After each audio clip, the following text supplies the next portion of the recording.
औज़ुबिल्लाहि मिनश्शैतानिर्रजीम बिस्मिल्लाहिर्रहमानिर्रहीम क़ाल सुब्हानहु तबारक व तआला फ़ी किताबिहिल करीम बिस्मिल्लाहिर्रहमानिर्रहीम व मन युअज़्ज़िम शाइरल्लाह फ़इन्नहा मिन तक़वल क़ुलूब अल्लाहुम्मा सल्लि अला मुहम्मदिन व आलि मुहम्मद। वाजिबुल एहतराम नाज़रीन किराम, अस्सलामु अलैकुम।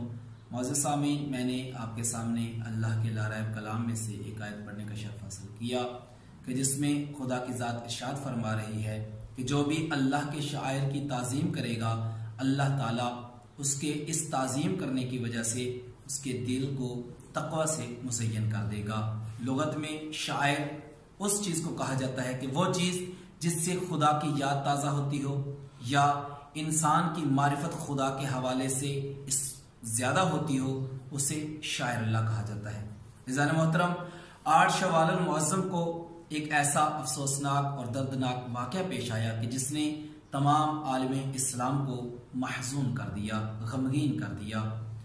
आज से 94 साल पहले 1926 ईस्वी और 1344 हिजरी को यह वाक़या पेश आया कि जन्नतुल बकी में जितनी भी कब्रें मौजूद थी उन तमाम को मस्मार कर दिया गया।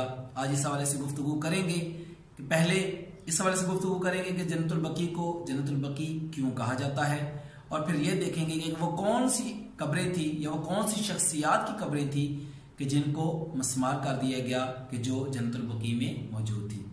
तो जन्नतुल बकी को अरबी में बकी ऐसी जगह के लिए इस्तेमाल किया जाता है, ये लफ्ज़, कि जहां पर बहुत ज्यादा बागात या बहुत ज्यादा दरख्त हों। बाद में एहतराम की वजह से बकी को जन्नतुल बकी का नाम दिया गया।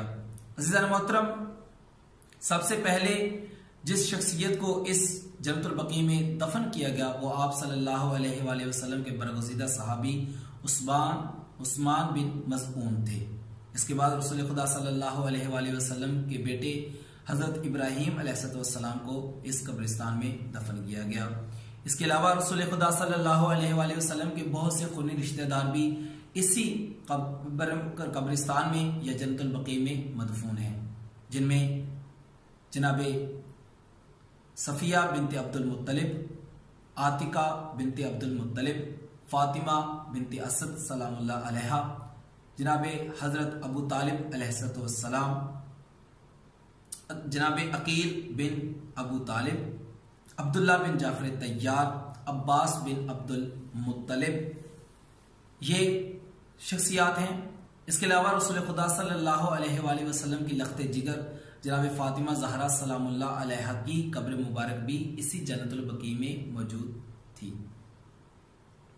इसके अलावा रसूल खुदा सल्लल्लाहु अलैहि वसल्लम की वो आल कि जो जनाब फातिमा सलामुल्लाह अलैहा की नस्ल से थी, हजरत इमाम हसन अलैहिस्सलाम, इमाम ज़ैनुल आबिदीन अलैहिस्सलाम, इमाम मोहम्मद बाक़िर अलैहिस्सलाम और इमाम जाफर सादिक अलैहिस्सलाम की कब्र मुबारक भी इसी जन्नतुल बकी में मौजूद थी।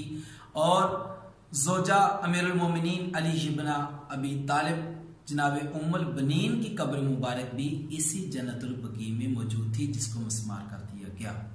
ये वो रिश्ते थे कि जिनका ताल्लुक रसूल खुदा सल्लल्लाहु अलैहि वसल्लम के साथ खूनी था। बहुत सी उम्महातुल मोमिनीन की कब्र मुबारक भी इसी जन्नतुल बकी में मौजूद थी, जिनके नाम तारीख ने हम तक पहुंचाए। उनमें जनाब ज़ैनब बिनते खुज़ैमा, रिहाना बिनते ज़ैद, मारिया किब्तिया, ज़ैनब बिनते जहश, उम्मे हबीबा, हफ्सा बिनते हज़रत उमर, सौदा बिनते ज़ुमआ, सफ़िया बिनते हई, जुवैरिया बिनते हारिस और जनाबे हजरत उम्मे सलमा का नाम मिलता है कि ये वो अज़वाजे मुतहरात थी कि जिनकी कब्र मुबारक भी जन्नतुल बकी में मौजूद थी, जिनको मस्मार कर दिया गया।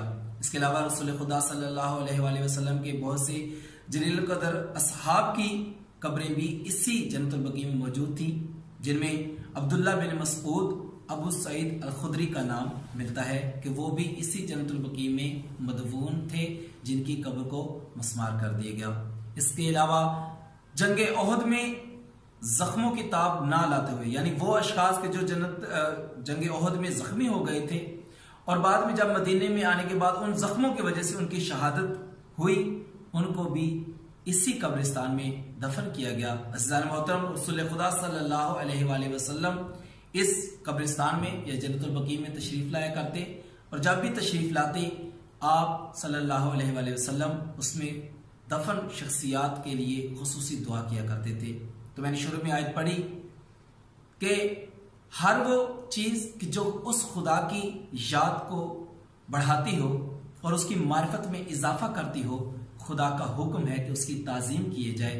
अब देखिए, इसमें रसूल खुदा के खूनी रिश्तेदार हैं। इस कब्रिस्तान में रसूल खुदा की अज़वाज मुतहरात थी। इसी कब्रिस्तान में जंग ओहद में जंग करने वाले जलील कदर असहाब और लोग मौजूद थे कि जो दफन किए गए, लेकिन तारीख ने यह देखा कि कुछ ऐसे लोगों ने इन जलील कदर असहाब, अज़वाज और खूनी रिश्तेदारों की कब्रों को मस्मार कर दिया गया, जबकि हक ये बनता था कि उनकी कब्रों की हिफाजत की जाती, उन कब्रों के ऊपर मज़ार तामीर किए जाते और उनको ज़्यादा खूबसूरत बनाया जाता, लेकिन उनको मस्मार कर दिया गया। दुआ है परवरदिगार से कि वह हमें अपने शायर की ताज़ीम करने की तौफीक अता फरमाए। वस्सलामु अलैकुम।